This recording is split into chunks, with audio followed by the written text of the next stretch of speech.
பூஜ்யாய ராகவேந்திராய சத்யதர்மரதாய ச பஜதாம் கல்பவ்ருக்ஷாய நமதாம் காமதேனுவே கிருஷ்ணாய வாசுதேவாய தேவகி நந்தனாய ச நந்தகோபகுமாராய கோவிந்தாய நமோ நமஹ. ஐந்தாவது வேதம் என்று போற்றப்படும் மகாபாரதம் பார்த்து வருகிறோம். பாண்டவர்களுக்கு நியாயமாக கிடைக்க வேண்டிய ராஜ்யத்தை பெற வேண்டி பலமுறை கேட்டும் கௌரவாதிகள் கொடுக்க தயாராக இல்லை. முடிவில் பகவான் கிருஷ்ணனை வேண்ட தூதுவனாக செல்ல சம்மதித்தான். திருதராஷ்டிரனிடம் நிறைய உபதேசங்கள், அதர்மத்திற்கு துணை போனதால் இன்று உன்னுடைய குலமே நாசமாக போகிறது என்று எச்சரித்தான் பகவான் கண்ணன். மட்டுமின்றி பரசுராமர், கண்வ ரிஷிகள், நாரத ரிஷிகள் அத்தனை பேரும் எழுந்து ஒரு குழந்தைக்கு சொல்வது போல துரியோதனனுக்கு இது அதர்ம செயல், நீ செய்வது மிகவும் தவறு என்று எவ்வளவோ சொல்லியும் அதையெல்லாம் அவன் கேட்பதற்கு தயாராக இல்லை. கடைசி முயற்சியாக அவனுடைய தாயான காந்தாரி வந்து சொல்லியும் கடைசியில் இவங்கெல்லாம் சேர்ந்து நம்மை கட்டி போட்டு விடுவார்கள் அப்படின்னு சொல்லிட்டு ஒரு தீர்மானம் இவனாகவே செய்து துரியோதனன். நாம என்ன செய்யணும்னா, பகவான் கிருஷ்ணனையே நம்ம கட்டி போட்டுட்டா என்ன அப்படின்னு சொல்லிட்டு, அதான் துஷ்டர்களுடைய பார்வையில் சிந்தனையில் நல்ல விஷயம் என்றுமே தென்பட. பகவான் கிருஷ்ணன் கருணாமூர்த்தி.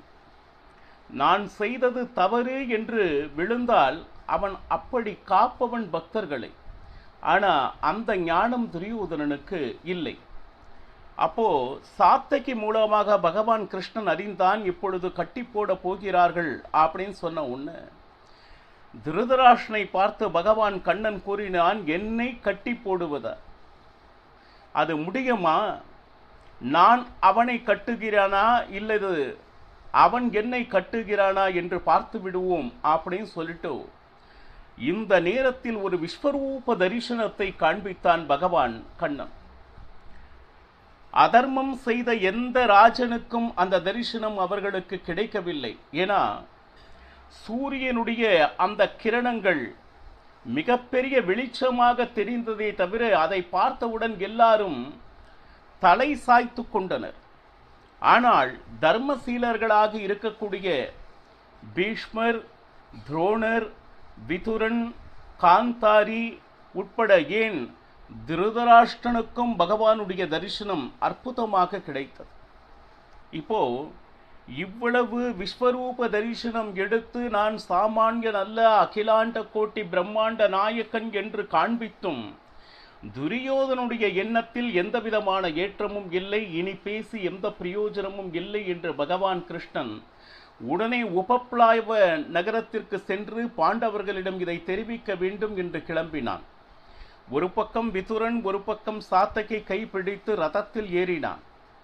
போவதற்கு முன்பு குந்தியை சந்தித்து உன்னுடைய குழந்தைகளிடம் சொல்ல வேண்டியது ஏதாவது இருக்கிறதா என்று அவளிடம் கேட்கும் பொழுது, ஒரு சத்திரிய தாய் எப்படியெல்லாம் தன்னுடைய மகன் இருக்க வேண்டும், வீரனாக, எப்ப பார்த்தாலும் தர்மம் தர்மம் என்று சொல்லி மிருத்து சுபாவமாக இருக்கக்கூடிய தர்மராஜனுக்கு பலவிதமான உபதேசத்தை குந்தி செய்து கொண்டிருக்கிறார்.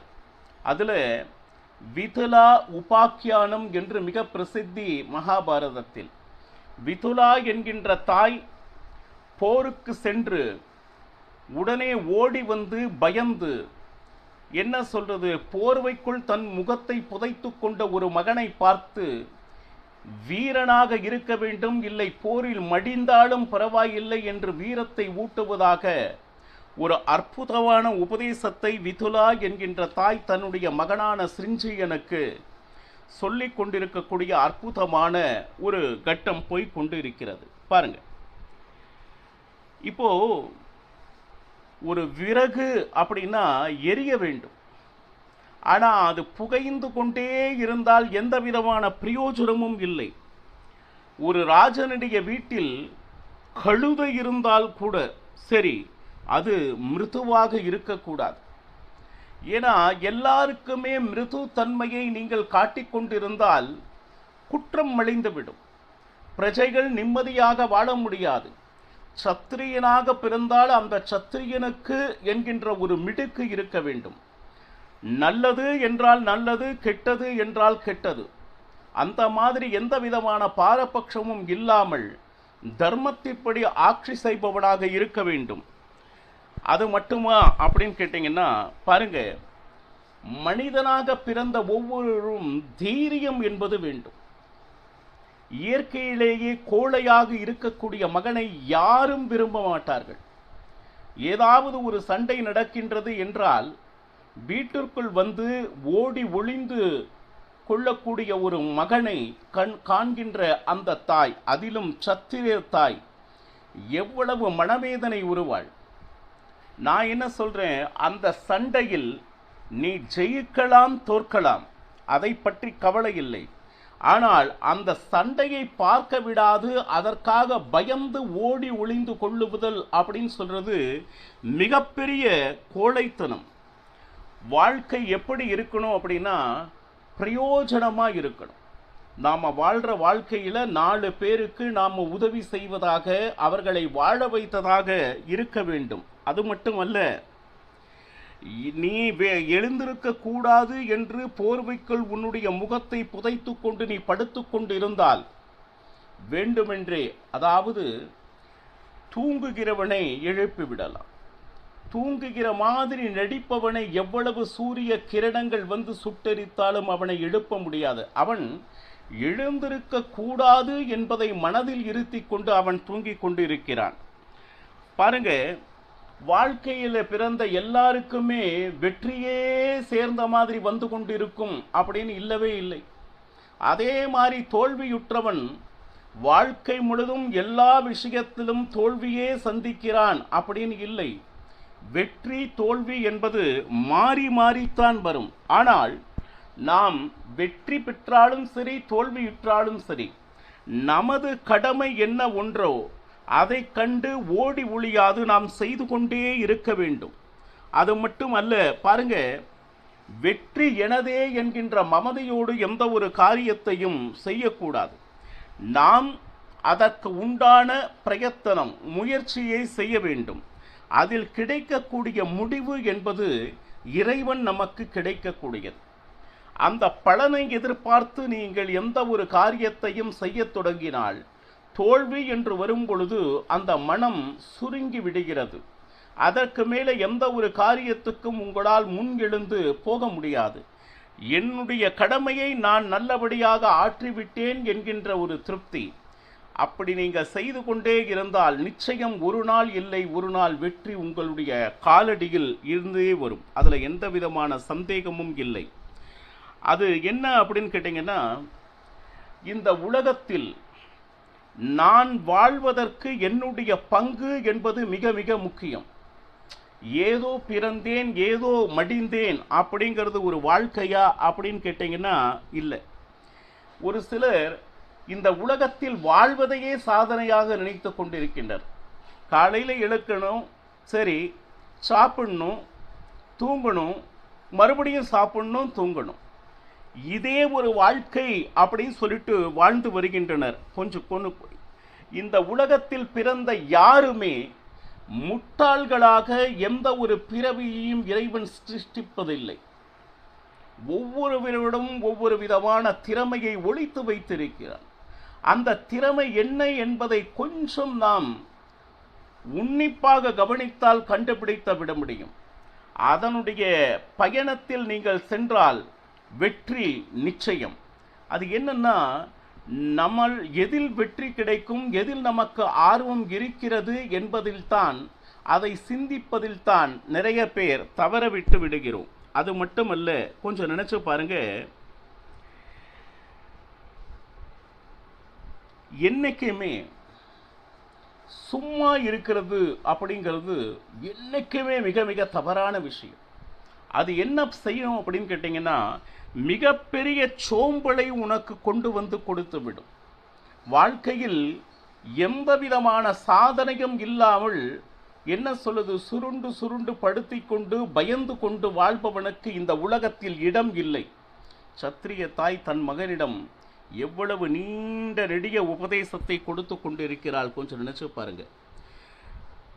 அதாவது எப்படி அப்படின்னு கேட்டீங்கன்னா, நாம இறந்த பின்னும் நம்மை பற்றி இந்த ஊர் பேசிக் கொண்டிருக்க வேண்டும். இப்படி ஒருவர் இருந்தார் பாருங்க. அவன் இருந்த காலத்திலே எத்தனை பேருக்கு பாதுகாப்பாக இருந்தான், எவ்வளவு உதவிகள் அவன் செய்து கொண்டிருந்தான். இதையே எவ்வளவு காலங்கள் பேசிக் கொண்டிருக்கிறார்களோ அவ்வளவு காலங்கள் அவன் சொர்க்கத்தில் இருப்பான் என்று சாஸ்திரம் கூறுகிறது. ஆனால் அதே நேர்மாறாக ஒருவன் சென்றவுடன் எந்த பிரயோஜனமும் இல்லாமல் ஒருவன் இருந்தான், அவன் இருந்ததை விட இறந்ததே மேல் என்ற பேச்சுக்கு என்னைக்குமே ஆளாகிவிடக்கூடாது. அது மட்டுமல்லாமல் பாருங்க,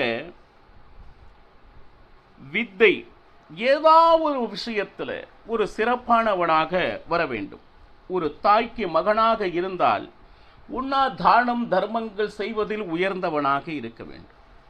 இல்லை, இந்த வித்தை படிப்பு நன்றாக படித்து தந்தை தாய்க்கு பேர் வாங்கி கொடுப்பது, ரைட். அப்படியும் இல்லையா, செல்வந்தனாக நிறைய செல்வத்தை ஈட்ட தெரிந்தவனாக, இப்படி ஏதாவது ஒரு பெயர் வரும்படி ஒரு காரியத்தை ஒரு மகன் செய்து தந்தை தாய்க்கு உண்டான அந்த பெயர் வாங்கி தர வேண்டும். ஏதாவது செய்து கொண்டு சுத்தமா எதுவுமே செய்யாம இருப்பது அப்படிங்கிறது ஒருவன் தன்னைத்தானே ஏமாற்றிக் கொண்டிருப்பது போல.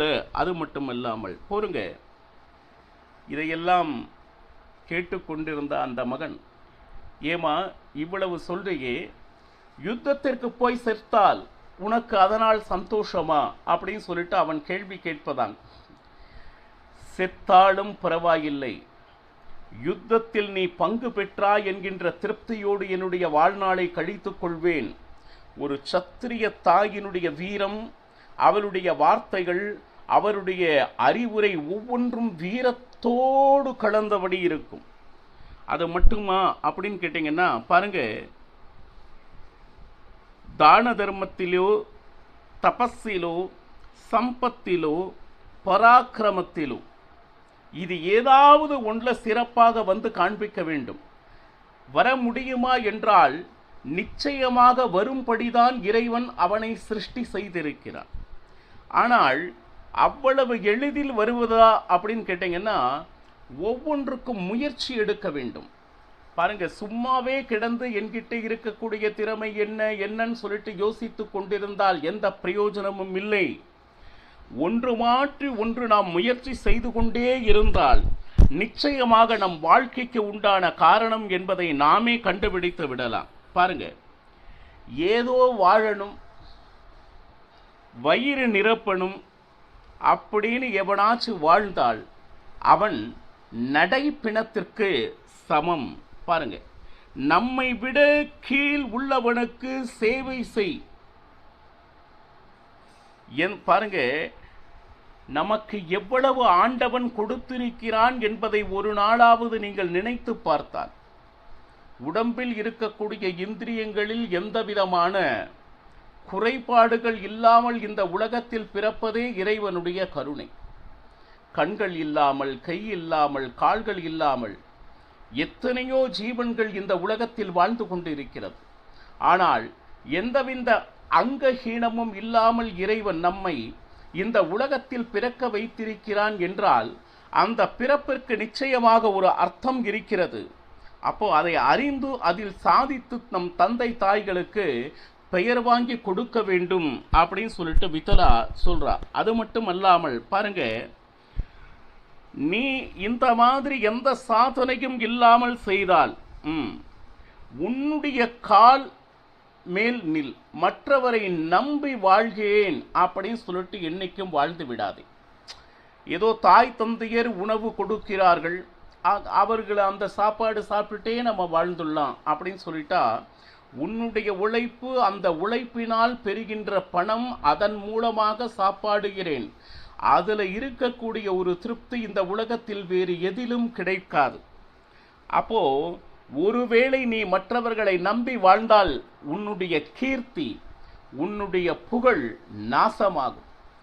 அவனுடைய உணவிற்கே அவனால் போய் பொருள் தேட இயலாதவன் என்று உலகம் உன்னை படிக்கத் தொடங்கும். பாருங்க, ஏதோ பிறந்தோம் ஏதோ வாழ்ந்தோம் அப்படின்னு சொல்றது வாழ்க்கை அல்ல.